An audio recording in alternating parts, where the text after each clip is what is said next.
first of all, how are you feeling? You copped the knock, but you're should be good to go this week? Yeah, I'll be fine. It was just a knock in the shin, just on the sweet spot. So hasn't really affected my training at all this week. So yeah, should be fine.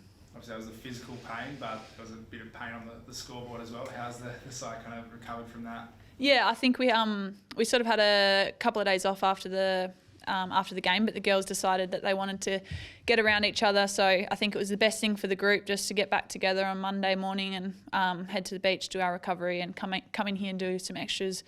And yeah, I think our focus goes pretty quickly to the Giants. We travel in a day, Friday. So yeah, we sort of didn't really have too much time to dwell on it.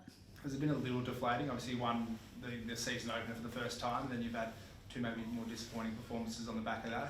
How hard has it been for you, especially as a leader, to keep everyone up and about? Yeah, I wouldn't say deflating, but probably just frustrating. Like it's you do go through the highs and lows of footy, and our high to come back from a couple of goals against Port in round one, and then obviously underperform for the next two. It's more frustrating than anything, but I guess you've got to stay pretty realistic. And looking at the experience across our group, we've got a lot of young girls who I guess are finding their way at the top level, and us older girls I think have to just stick with that and trust the process and trust that we're going to come out the other side and look fine. One of the noticeable points in the last two games has been the slow starts. Has that been something that's been frustrating as well from the captain's point of view? Yeah, it's frustrating that we keep talking about it, but it's hard. You can't. I mean, we can sit back and we can talk for hours and point our fingers at tiny little things that we can try and blame for slow starts. But like personally, I don't think there's excuses for slow starts. I think it's just us as individuals need to find our way, find our best preparation. And again, talking on experience, we've got a lot of girls who have played 2, 3, 4 games of AFLW. They're probably just trying to find what their individual prep is like and how they best perform. So again, us more experienced players have to guide them as much as we can and sort of let them feel their way through that and trust that once they've played 20, 25, 30 games, we're going to be fine. GWS is a very winnable game for you. Obviously, you would have liked to win the last two games, but if you could get that one 2-2 at the start of the year, would have been something you probably would have been pretty happy with the 2-2 start. Yeah, I think they're all pretty winnable, but yeah, definitely this weekend we'll go over and win and want to win. So 2-2 is probably the best start we've had since we've been in the competition. So we'll take that, and I don't know, I haven't seen the ladder, but it probably put us in the 8. And there's been some pretty good performances individually, although the team hasn't maybe performed well collectively. But Ella Roberts has been pretty impressive, and she's kind of shown a bit of maybe what she's got to offer in the future. Yeah, she's really exciting. I think she's built and ready for the level. She's a big body, she's a big size, and she's quite strong. So all the little things will start coming to her over the next couple of games, and as I was saying before, she's a 17-year-old girl and she's played 3 games of AFL, so I'm really looking forward to what she can do when she finds a little bit of groove and her own individual preparation and whatever that looks like for her, so she can come and perform consistently for us. And that might not be this year. Like I said, she's 17, so I'm pretty excited to see what she's going to do in the future. Are you shocked at the way she's burst onto the scene, or is this kind of what you guys expected from her? Yeah, I don't think I'm shocked because we've been training with her for the pre-season and we saw a lot of it during the pre-season. So, definitely not shocked, but I'm probably I don't know if I'm shocked, but I admire the way that she's taken the external pressure in her stride. And again, she's 17. She's got people telling her how good she is externally, and then it's really hard to park that external and then come in, and she's done it really well. She's come in and she just wants to play her role for the team, and I think the way that she's parked those expectations at the door and being able to come in and just want to play her role has been really special, and yeah, I admire that. You said you've got such a young team. How do you avoid them becoming overwhelmed with 2 disappointing losses and not being able to sort of pick the things they need to work on? How do you focus on individual, like small elements in terms of improvement?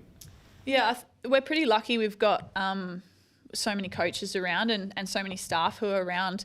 If not full-time, they're close to full-time. So they get to work a lot one-on-one with coaches, and whether that's like I can see Hamish individually, and he can show me. I can tell him what I need for that week, and the other girls are the same. If they need to look at clips that show them positives and gives them a little bit of confidence moving into the next week, then they can do that. And if it's the opposite, they need to see things that they need to work on a little bit more that week, then they can do that as well. So I think the resources that we have here allow us to be able to do that really well.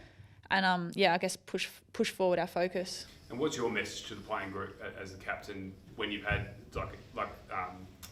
a big win to start the season and 2 disappointing losses? What do you message to them in terms of what's left for the last 7 games, in terms of not getting too deflated, but also not riding the highs when they come?